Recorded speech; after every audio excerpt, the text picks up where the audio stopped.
What is it about these 7 keys that somebody's lacking if they don't have the course sales or number of coaching clients or any business metric that they're really going for? Two things: clear, intentional direction and aligning it with your subconscious. Because so many of us set goals and your conscious brain is the goal setter, but your subconscious brain is the goal getter. It's not that fun either to constantly be uphill battling and pushing and striving as opposed to thriving. So this will put a whole lot more ease. I'm not saying easy. I'm saying put more ease into the things that you want to achieve. We are listening to Mindy Huebner. She's back. And when we say she's back, that's because we just had a great episode where she talked about she gave us snapshots of her business journey. And really, we dove into the things that she specializes in: mindset mastery. Well, she is an intuitive mindset mastery coach and a certified NLP practitioner, which we just found out was neuro-linguistic. What was the P? Programming,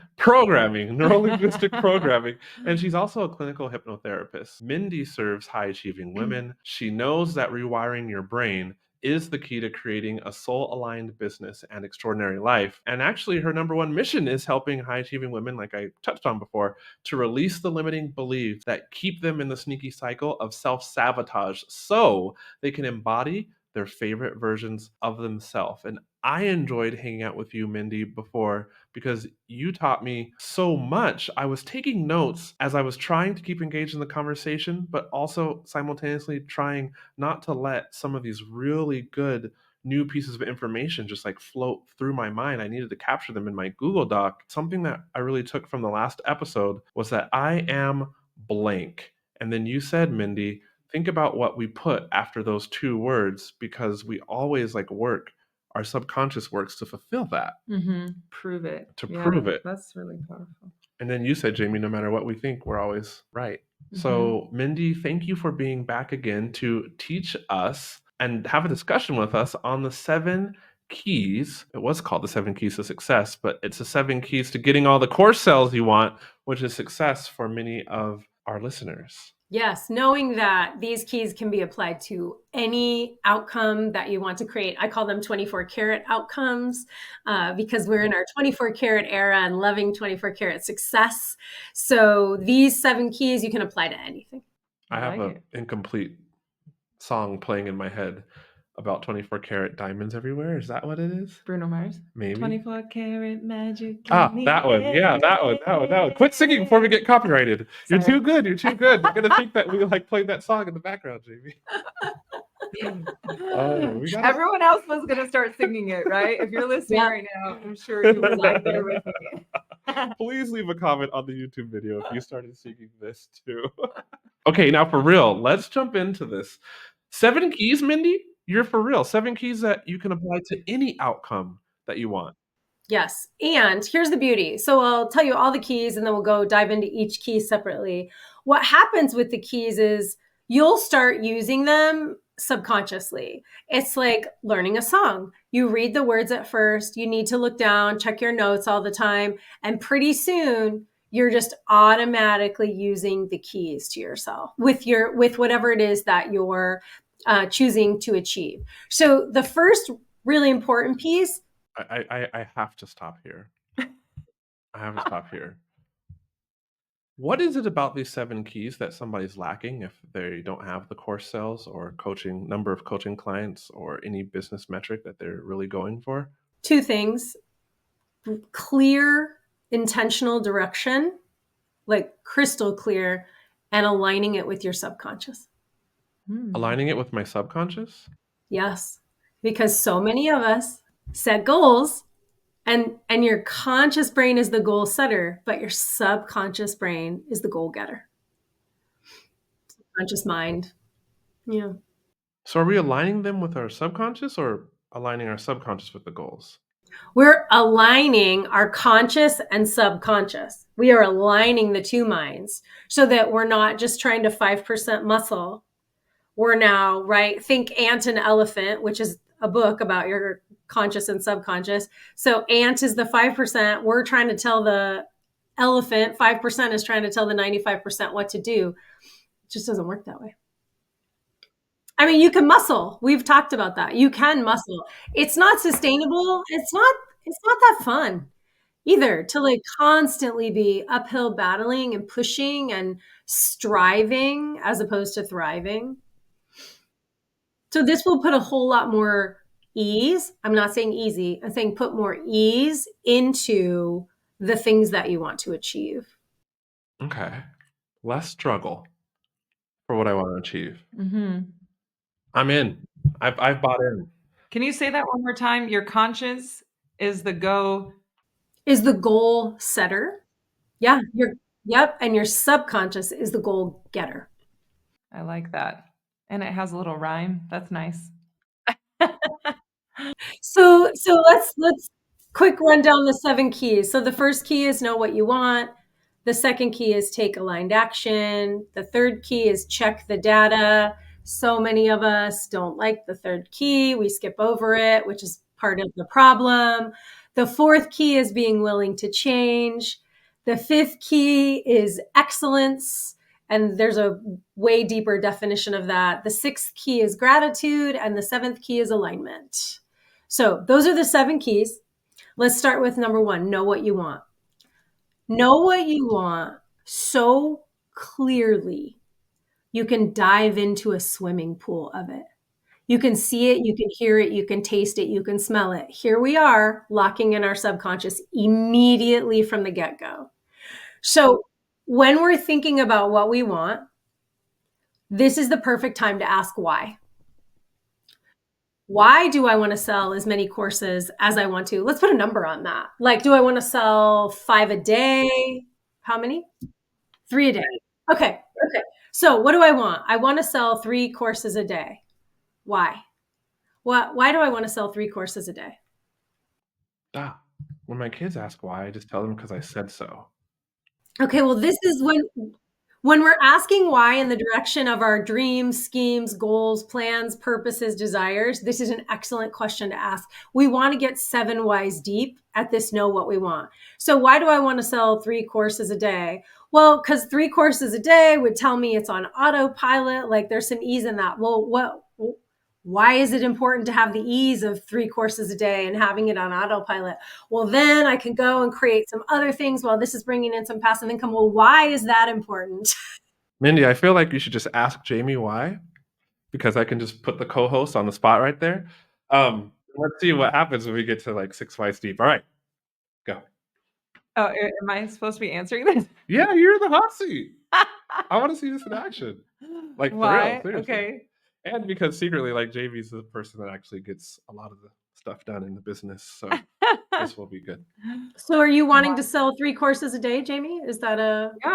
Yeah. Okay. Why? So 3 courses a day would mean passive income coming in, which would mean, why do we want passive income? Because we want another revenue stream that would mean basically we want the business to be more like a 4-legged chair, right? And not so heavy on relying on ads clients, right?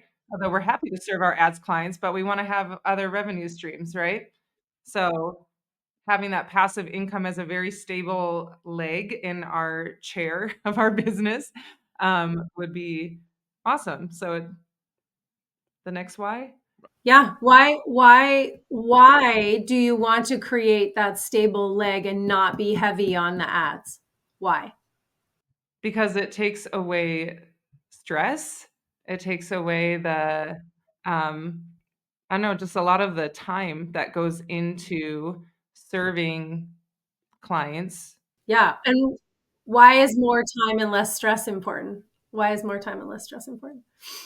Because then you have more time to spend with your family, do the things that, for my husband, I see him like he loves riding his bike. Like I would love to see him be able to go take a bike ride in the middle of the day whenever you want, and be able to, yeah, just have more of the time and the space to dedicate to language learning or some of these other things that we want to do.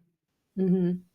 So we just went 6 whys deep there. And ultimately, I mean, the 7th why that I'm hearing is because we create businesses to have freedom.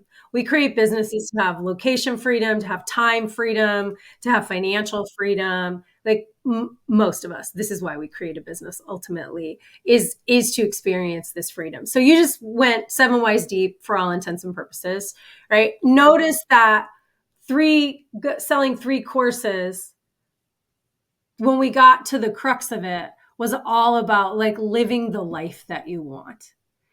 If we don't go deep enough, right? If it's not compelling enough, we won't show up and take the action. So that's why it's so vital to go those 7 whys deep when we're talking about what we want, when we're creating a 24-karat outcome, because now we can dive into a swimming pool of it. Because now you can see it, hear it, feel it, taste it, smell it. You can see the 3 little things that go ching, ching, ching, that you sold 3 courses. And you can hear QUÄY.jo saying, I'm going to go ride my bike because we made some money. And I'm going to, right? Like, yeah. I'm going to do a wheelie. Right? You can dive into a swimming pool of not only the outcome, of not only being the woman who sells 3 courses on autopilot, like the outcome of having the sales. The magic is in becoming the woman who, and leaning into, well, let's go to the next step then, taking aligned action. So we know what we want. We know so clearly we can dive into a swimming pool of it. I call this the immersion method. We see it, we hear it, we feel it, we taste it, we smell it. Quick question there, because a lot of people like, are people doing like vision boards and stuff like that in this first step? Is that valid? Or are you just like, just get clear on your whys? Both. And you can absolutely, as you're getting clear on your why, call it in. And this is at the end, I'm going to give you a simple resource to create mental rehearsal. It's a guided meditation to help you do just this. The key is the well-formed outcome, the selling the 3 courses every day on autopilot. That we have to know where we want to go in order to figure out how to get there, right? Even mentally, emotionally, we want to know how to align our subconscious. So know what you want. The second key is to take action. Now, this action is aligned action. We're not just throw spaghetti at the wall, although we can start there if that's where you're at, right?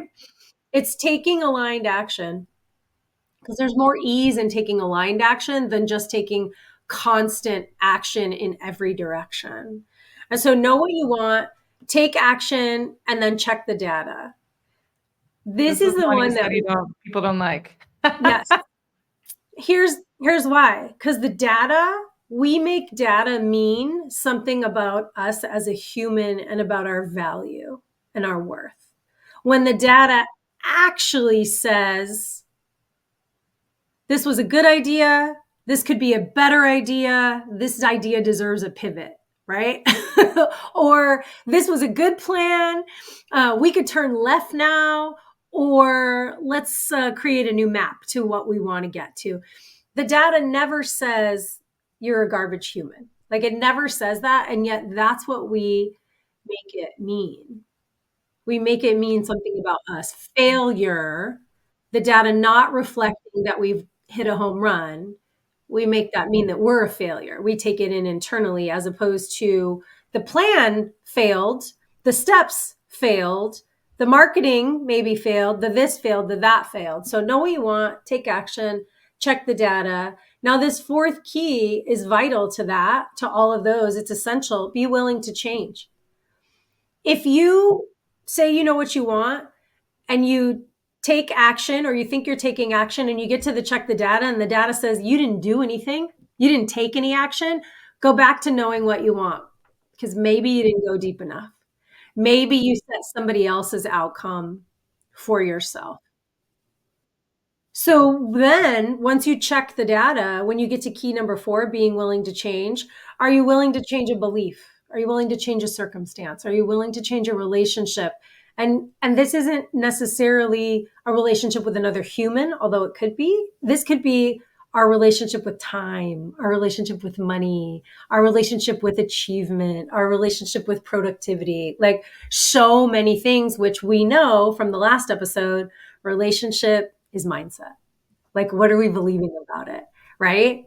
So being willing to change. If you're not willing to change, it's time to go back to number one, because you sold yourself a bridge, right? Like you didn't actually want this thing if you're not willing to change. You're out of alignment with yourself. So it's time to see what limiting belief is in the way, or see where you told yourself a story that other people want to hear and it wasn't actually what you want for yourself, especially in business, right? 10K months, 6-figure launches, those types of things, right? We hear those numbers all the time. So we can, as entrepreneurs, then set goals based on those things without really diving into, okay, am I willing to do what it takes to get that and be at peace with what it's going to take from me, the sacrifices I'm going to make? Or am I willing to put X amount of effort in and be at peace with the results it gives me, even if it doesn't get me all the way to that thing? So we get to really check, like, where is this outcome coming from? Where is this goal coming from? Like, is this truly ours? Do we really want this? Yeah, I'm gonna go ahead and say on behalf of the listener, we're gonna need you to say that again. Because I'm looking at my list and I need to hear that again. You from the part where you said being willing to change is key number 4, and if we're not willing to change, then it's time to go back to number 1 because you've told yourself a story, maybe what other people wanted to hear, but it wasn't something you want for yourself. You are, and it could be there is a limiting belief, because limiting beliefs they masquerade as protections, protecting you from actually taking the action to get there. So this is where we talked about, oh, I think we did this before we came on camera though, the known, right? And so you're in the known zone, you know who to be, you know how to be the human who does XYZ. And so stepping out of that known zone into the unknown, for some of us, we won't until the pain of the known is more than the pain of the unknown. And so we just get to revisit number one. We just get to revisit know what you want. And we get to ask ourselves some more questions about, why do I want this? What will having this do for me? Why is that important to me? Why is that important to me? So that we can really get to the bottom of it. So, Dang. yeah, would you say so? Because there's a lot of people that I think most entrepreneurs in their journey have kind of like that low point where they're sort of ready to throw in the towel, so to speak, and they're like, "This is just too hard" or whatever. It sounds like they're kind of at this number 4 where something needs to change. And is that like, what would you say to that person who's like, either this just isn't working, or maybe I need to do something else? Like they're thinking about like, do I just stop and pivot, or what would you say to that person at this point in their journey? Yeah, I would definitely want to know what story they're telling themselves about what they deserve and what they get to achieve. Because this could be a huge block causing them to self-sabotage through perfectionism, through like so many things, right? We think when those of us, I'm a recovering perfectionist myself, we think that perfectionism keeps us from failure, keeps us from being judged, keeps us from all these things. The only thing it keeps us from is success, because we keep working on it and keep working on it, or we don't put it out because it's not perfect, or right, we tell all these stories about it.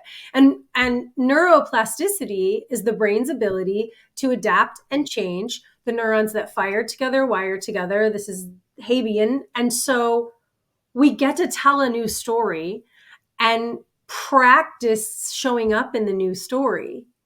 It's okay if you can't believe yet that you can have a successful business. Okay, how about I'm the human who can do the research and figure out first steps that could take me to a successful business. This is what I call alchemized affirmations. We can stair step these affirmations to get our brain on board so that our filter is then deleting, distorting, and generalizing based on the belief that, well, I am capable of doing the research. I am capable of creating a plan and testing it because I've done those things in my life already. I've researched things that I've wanted, even if it has nothing to do with business, right? Like I've created a plan and tested it, even if it has nothing to do with business. I've created a to-do list. I've packed for a trip. I've made a new recipe. We have all this proof. We just don't equate it with each other. And you get to. Yay. That's good. I think. All right. Oh, Go ahead. Keep going. Go ahead. No, I was going to make a hard, quick cut to your resource that you have, because it seems like a good time before we continue on the keys. Stop sabotaging your 24-karat success. I'm looking at it right now on the screen, and the listener can go down into the show notes below. But can you tell us a bit about it and like why did they need this? Because I'm looking at it and it looks pretty dang good. Well, thank you. This is, we call it a mental rehearsal, and it is a brain priming guided meditation. So your brain doesn't know the difference between real and imagined. I'm going to say that again. Your brain does not know the difference between real and imagined. So when you imagine yourself successful, when you imagine yourself being the course creator who sells 3 courses on autopilot every day, your brain doesn't know that's not real. So when you dive into a swimming pool, you see it, you hear it, you taste it, you feel it internally and you feel it externally. You're aligning your conscious with your subconscious. And now you're mentally rehearsing. And that's what this guided meditation is all about. It's visualization on steroids, I like to call it. And this is science-backed, top Olympic athletes, top musicians use mental rehearsal. There's tons of studies where people have learned to play the piano without ever touching the keys because they've mentally rehearsed it in their head. Wow. 2 thoughts. Michael Phelps won Yeah. his... Yeah. I read about this. Exactly. Michael Phelps uses mental rehearsal. Any gold medal level all Olympic athletes, like any top achiever like that, using mental rehearsal. There's a couple of reasons. One, we're starting to create that new reality for ourselves because the brain doesn't know the difference between real and imagined, right? So we're firing those new neural pathways up to stick to each other, right? In really lay terms. And when it comes time to show up, to create the emails, to sell it on autopilot, to create the course, to do the things, to market the course, to create the messaging, we've already done it in our brain. And so we're like, oh, your brain's like, hey, you've been here. We got this. Like there's more ease in it because the brain doesn't know the difference between real and imagined. Wow. Wow. This is good. That's cool. I'm selfishly thinking I might learn bachata now if I can just mentally rehearse after I watch like the lessons. No, for real. I'm like, Yeah. because I haven't been able to. I'm like, I gotta become a bachata star. I really want to actually, though. I'm being quite serious. It is something he mentions A lot. frequently. Yeah, and have done Off very camera. little for. You Off can test camera. the theory then. You could test the theory. I think I Alright. need to. So Amazing. number 5, 6, and Number 5. 7. Yeah. Okay. So let's just recap. Know what you want, take action, check the data, be willing to change. 5 is excellence for me. That looks like joy and ease. This is your version of excellence, not to be confused with perfection or comparison. That's not what's happening here. Again, like I said, for me, it's joy and ease. Because remember what your RAS is doing. It's bringing you what you anticipate and expect. And so if I anticipate and expect that my level of excellence is having joy and ease in what I'm doing, I am going to find a whole lot more joy and a whole lot more ease than otherwise. So this is your personal best. I know I am at my personal best when there's joy and ease happening. Does it mean everything's easy? No. And does it mean everything is a joyful party? No. However, I am finding like consistently the universe is bringing me proof of these things happening because I believe that they will happen. I believe that is my version of excellence. So that's 5. 6 is gratitude. And this is just a foundation. When you change the way you look at things, the things you look at change. To quote Dr. Wayne Dyer, like, this isn't about spiritually bypassing. This is not being grateful for a horrific situation. We're not talking about that. We're just talking about like foundational gratitude for the earth, for yourself, for, the clean water that you're drinking, like just that basic level of gratitude will shift things. And I know you know that already. Like you're clearly living from a space of foundational gratitude. And so that's 6. Number 7 is alignment. Now I said in the beginning, remember, like you would use all the keys, you would start to use them, and then you wouldn't even need to look at them. Well, here's the other thing that happens with them. While we're going through them one at a time right now, you're going to be bouncing around, and you might not go back to know what you want for a while, because you know what you want. You're taking action. You're checking the data. The data's like, yeah. So you're taking more action. And then you're like, oh, am I showing up in excellence here? Yeah. Oh, and gratitude. Oh, yeah. Okay. Take some more action. Check some more data. Right. Oh, the data says we could make a tweak. Oh, willing to change. Yep. Check. Let's change that relationship with that thing. So you're not necessarily coming back to every single one all the time. You're bouncing around on them. So alignment looks like this. When you have decided that there's an outcome that you want and you go to lean into it and it feels like a 6, 7, or an 8, because you're pushing your known zone. Okay. You're like, woo, taking action in this is like a 6, 7, or an 8. This is you moving into alignment. You are pushing your known zone and you are moving into alignment with this next level of identity. You're expanding your identity. You're expanding your known zone. Keep going. 6, 7, 8, keep going. Keep taking the aligned action. Keep checking the data. Keep casting those votes more often than not towards the outcome that you've said you wanted. If you're at a 9 or a 10, this is the perfect opportunity to take a step back and ask yourself a couple questions. Do I truly know what I want? Is this really me? Or am I showing up so incongruently to my core beliefs that I need to take a step back?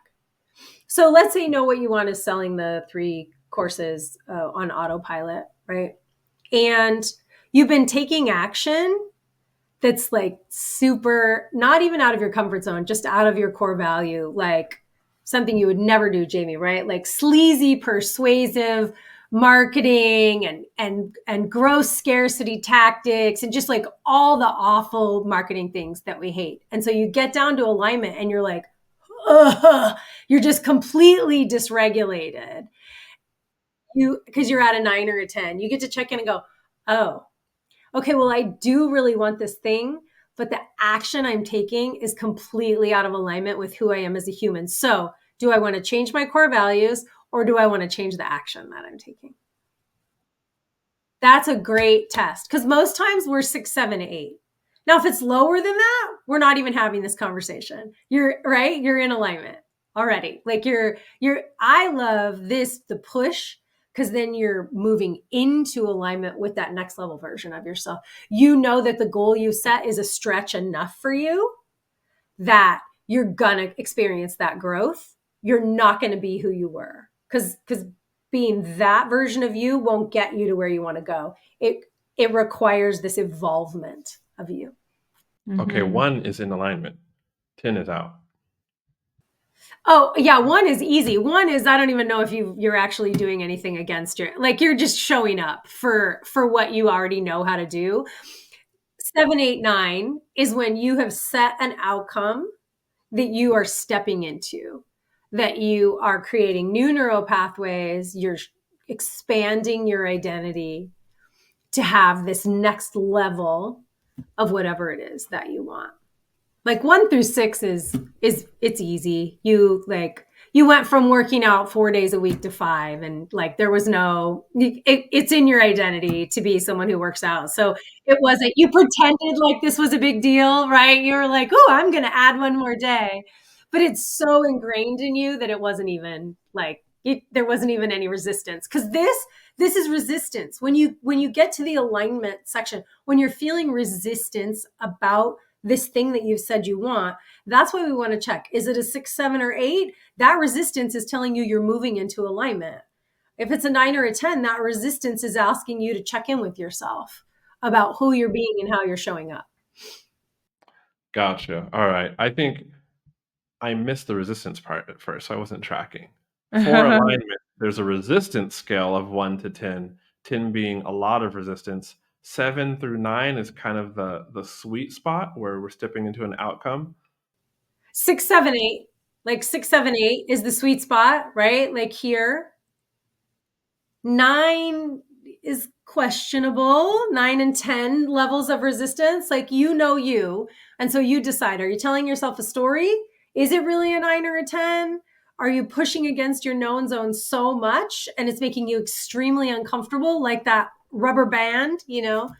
This is when you get to ask yourself, what story am I telling myself about who I get to be, about what I deserve?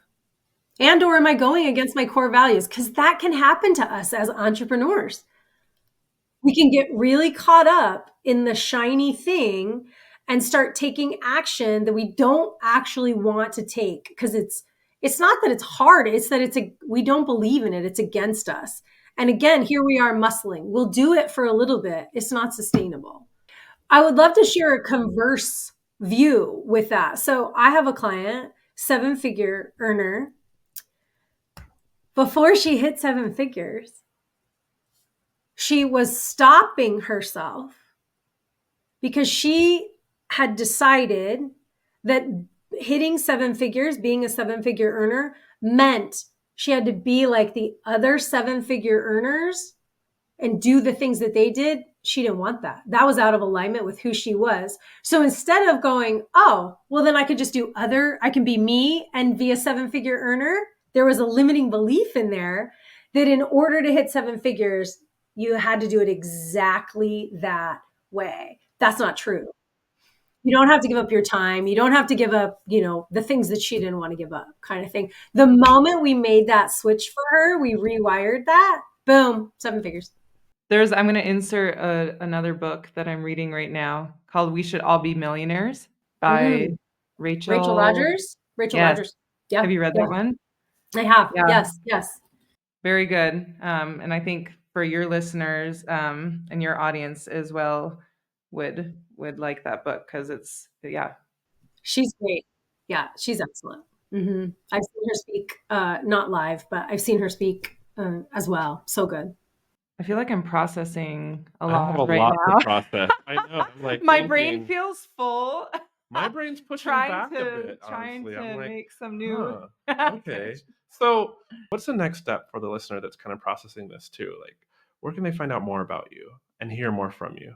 Yes, absolutely. Well, definitely grab the free resource, because that's gonna give them access into my community immediately.